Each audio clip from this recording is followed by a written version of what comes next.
Cuando uno quiere trabajar en una startup, uno tiene que saber el por qué y el para qué. Job Hacking, consejos para trabajar en digital. Bienvenidos y bienvenidas a este canal, donde revisamos tips y consejos para trabajar en digital. En esta ocasión conoceremos los consejos de Diego Ríos, quien actualmente es gerente de transformación de pagos en Bancolombia y que inició su carrera en digital siendo emprendedor y que posteriormente se sumó a Rappi, siendo uno de los primeros 20 colaboradores de la startup.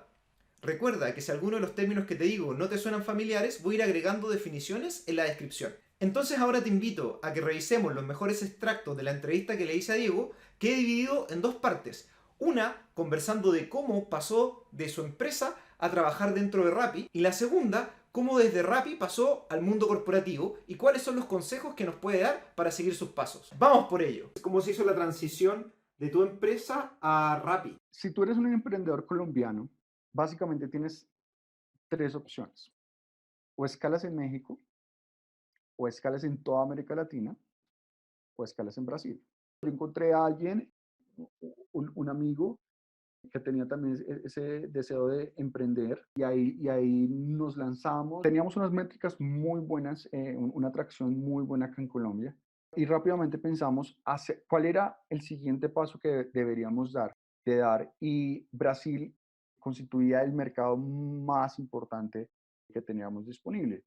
Renuncié, me fui para Brasil, conseguimos inversionistas, invertimos todo el dinero que teníamos. Con el tiempo y muchos altibajos, viajo a San Francisco a intentar lo que sería nuestra ronda SEED y, y bueno, no salió como lo esperábamos.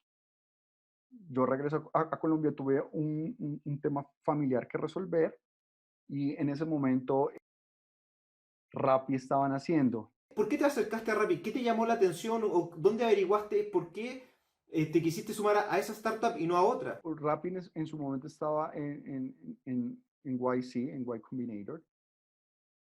Y gracias por tu pregunta. El momento para entrar a una startup lo es todo. Y esto creo que no siempre se lo dicen a uno y es muy difícil de saberlo o de descubrirlo, pero el momento lo es todo. Entonces me enteré, digamos como estaba conectado con el ecosistema emprendedor, estaba obsesionado leyendo lo que estaba pasando en el mundo.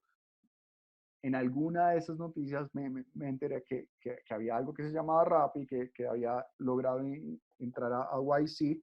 Todas las startups, cuando pasan por un proceso como el de YC, lo primero que hacen es tratar de levantar mucho dinero, pues el dinero que tengan para sus planes, ¿cierto? Para contratar. Y es el mejor momento para entrar. Obviamente, empresas de tanto crecimiento como Rappi siempre están contratando, pero va a haber unos momentos que son mejores que otros. Entonces, ese fue el preciso momento. Ahí fue cuando entendí que si era algo que yo quería, tenía que comenzarme a mover muy rápido para posicionarme en la mente de estas personas. En los mismos días en que yo comencé a hacer cold emails a los fundadores, uno de ellos me contactó. Cuéntame un poquito de ese proceso. ¿Cómo los contactaste? ¿Cómo se llegó a esa conversación? Yo lo dividiría como en cuatro pasos, ¿cierto? La primera es, realmente yo hice mi tarea, investigué. Investigué no solamente qué era Rappi o cuál era la idea de Rappi, sino quiénes eran las personas que estaban detrás de y cuál era su historial. De tal manera que cuando los tuve al frente, no eran para mí unos desconocidos. O sea, entendía quiénes eran, cuáles habían sido sus retos, había hecho como un perfil de cómo pensaban y bueno, quiénes eran como personas. Entonces, hice mi tarea, investigué y me obsesioné con eso antes de hacer los cold emails. En los cold emails fue muy sencillo, les conté, como ya entendía qué era Rappi, ya de alguna manera entendía quiénes eran ellos, pues bueno, faltaba un elemento en esa ecuación y era yo. Yo como era la mejor persona para resolver los problemas para esta empresa y también cómo iba a trabajar al lado de ellos para hacer ese sueño realidad. Y bueno, escribí como si le estuviera escribiendo a no a un desconocido, porque ya no lo eran, como a una persona que realmente yo tenía algo para ofrecerle. Y esto es muy importante porque cuando uno pide ayuda, a pesar que uno sea el que necesita la ayuda, debes de dar algo a cambio, ¿cierto? Debes demostrar que en ti como persona, como profesional, hay algo interesante para la otra persona que va a hacer que te ayude, ¿cierto? Entonces, eso fue lo que hice. Me, me presenté, dije, yo soy un emprendedor, he hecho esto, sé cómo hacerlo, he resuelto estos problemas de esta manera, he logrado estos resultados y muy bacana la idea de Rappi, creo que yo puedo ayudar en esto, en esto y en esto muy concreto, pero que dejara a esta persona con ganas de saber más, ¿cierto? Y eso es algo que uno va aprendiendo con el pasar del tiempo, que despertar el interés de las personas comienza con la empatía, pero que tú no puedes darlo todo, ¿cierto? Tienes que dejar a esa persona curiosa, porque no te, pues a mí al menos no me han ofrecido trabajo en el primer email, ¿cierto? Tu objetivo del primer email o del primer contacto es que haya un segundo y el segundo es que haya un tercero y un cuarto y un quinto hasta que la decisión sea obvia, sea, resulte lógica, ¿cierto? Entonces, y creo que eso es un error que uno comete, pretender que le digan a uno que sí es en el primer contacto o eh, desanimarse si uno no tiene respuesta. Entonces, como yo te contaba, fue cuestión de días, mientras que yo disparaba emails a los fundadores, uno de ellos me estaba buscando, uno de ellos me contactó.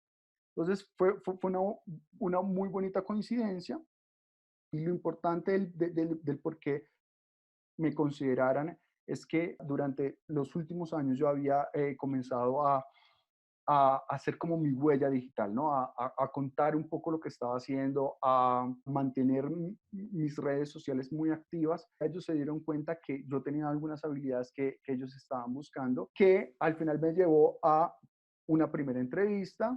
En esta primera entrevista básicamente fue con la persona de recursos humanos del momento. También de nuevo, todo comienza con la empatía. Esta persona de recursos humanos, ella tal vez está más interesada en la persona que en el profesional, ¿cierto? Entonces, me mostré yo, un emprendedor, con ganas, con errores, eh, con unas habilidades, pero también con muchas cosas de mejorar o por mejorar, me he enfrentado a unos problemas y los he resuelto. Entonces, ahí comenzaron dos, tres tareas, ya no recuerdo, y eran tareas donde te daban 24 horas para resolverlas y eran básicamente ejercicios.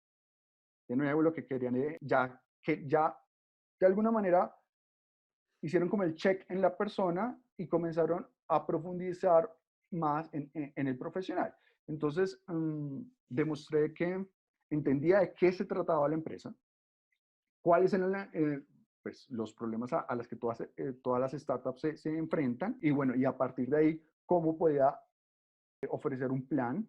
Claramente tuvo un contenido matemático importante, pero no es matemáticas de la NASA, sino en matemáticas de un negocio, que al final del día es sumar, restar, multiplicar y dividir. Para sustentar estos ejercicios y esta propuesta, fue con uno de los fundadores, una persona que admiro y respeto mucho. Fue muy duro, fue muy directo,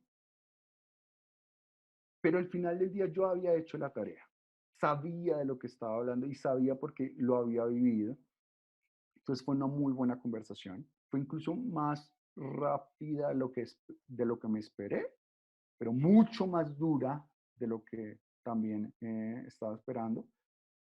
Y bueno, a partir de ahí fue las últimas, pues la última entrevista ya en persona con los socios. Y eso es muy importante. Las últimas partes de un proceso de selección no se trata de venderte, no se trata de posicionarte. Si llegaste ahí fue porque algo hiciste bien, ¿cierto? Se trata es de unir el rompecabezas. Y eso era muy importante, es que las opiniones, sí, que esa imagen que se ha ido construyendo de ti a través del proceso, tú lo puedas unir y ya se trata de evaluar lo que uno llamaría el feeling, ¿cierto? Esa afinidad con la persona, con la visión. Y bueno, y seguramente tendrán una que otra pregunta para verificar, ¿cierto? Francamente creo que yo tuve un poco de suerte porque, como te decía, tuve una preentrevista con otro de los socios y él también fue muy abierto conmigo, me hizo sentir cómodo y fue una muy buena conversación que me preparó para ya la conversación final. Y bueno, y al final vino una etapa de negociación, pero ahí yo entendía una cosa y es que era lo que yo quería, ¿cierto? Seguramente no iba a aceptar un no por respuesta y me había preparado para no aceptarlo. Tenía muy claro qué era lo que yo quería y, y yo veía esta oportunidad como una inversión. Y esto es muy importante. Cuando uno quiere trabajar en una startup, uno tiene que saber el por qué y el para qué. Seguramente no se trata de el sueño americano, ¿no? De hacerse rico, con un poco de suerte lo logras, ¿cierto? Pero no se trata de eso, no se trata de un salario competitivo, ni mucho menos de balance vida personal y trabajo, no se trata de eso. Se trata, pienso yo, de una inversión única, pues te vas a enfrentar a un ritmo de trabajo, de un ritmo de resolver problemas que al final del día te hace una mejor persona y un mejor profesional. Y bueno, y cuando ya llegó el otro fundador, fue una conversación muy rápida y al día siguiente me hicieron la oferta y al lunes siguiente ya estaba comenzando cuando Rappi en ese momento las reuniones se hacían en los parqueaderos, teníamos oficinas muy chiquitas y éramos un equipo muy pequeño. ¿De cuántas personas más o menos estamos hablando? Como 20 personas. Eh, y yo recuerdo mucho que Simón, pues el presidente, él invertía mucho tiempo contándonos su visión. Entonces, y una de las cosas que más se me quedaron grabadas fue, él decía, en algún momento va a llegar el día donde va a haber un rapitendero en cada esquina, en cada ciudad de América Latina. Y, y cuando él hablaba, realmente nosotros lo creíamos. Y bueno, años después creo que esa visión se cumplió.